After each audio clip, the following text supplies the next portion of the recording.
ഇത് കണ്ടിട്ട് ഉണ്ണിയപ്പം പോലെ തോന്നുന്നുണ്ടല്ലേ, പക്ഷെ ഉണ്ണിയപ്പം അല്ല കേട്ടോ. ഇത് ഉണ്ണിയപ്പം പോലെ ഗോതമ്പിൽ നേന്ത്രപ്പഴമൊക്കെ ഇട്ട് ഉണ്ടാക്കിയേക്കുന്ന ഒരു അപ്പമാണ് കേട്ടോ. അപ്പോൾ അതെങ്ങനെയാണെന്നല്ലേ അത് ഞാനിപ്പോൾ പറയാം കേട്ടോ. ഇപ്പോൾ നല്ല സോഫ്റ്റായിട്ട് കിട്ടും, പഞ്ഞി പോലെ ഇരിക്കുകയാണ് കേട്ടോ.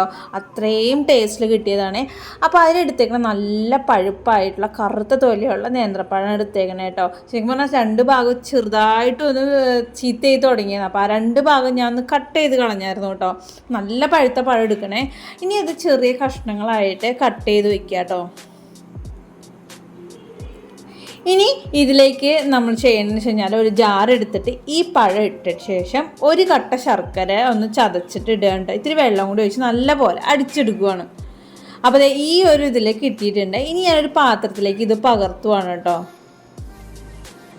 ഇനി ഇതിലേക്ക് ഒരു ബൗള് ഗോതമ്പ് പൊടിയാണ് ഇടുന്നത്. പിന്നെ ഒരു ബൗളിൽ പകുതി തേങ്ങയും പിന്നെ 2 ഏലക്ക ചതച്ചതും കേട്ടോ. പിന്നെ കുറച്ച് ജീരകവും കൂടി ഇടുന്നുണ്ട്.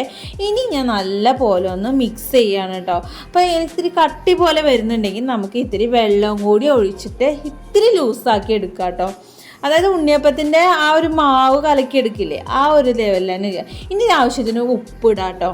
ഇനി ഉപ്പും കൂടി ഇട്ട് കഴിഞ്ഞ് ഇനി ഉണ്ടാക്കണതിൻ്റെ തൊട്ട് മുന്നേ ബേക്കിംഗ് സോഡയും കുറച്ചിടുക. അത് ഓപ്ഷണലാണ്, ഒരു നിർബന്ധം ഇല്ല കേട്ടോ. ഞാൻ 4 ഇത്തിരി ബേക്കിംഗ് സോഡ ഇട്ടിട്ടുണ്ട്. ഇനി ഞാൻ ഉണ്ണിയപ്പത്തിൻ്റെ അച്ചിൽ ഓയിൽ ഒഴിക്കുകയാണ് കേട്ടോ.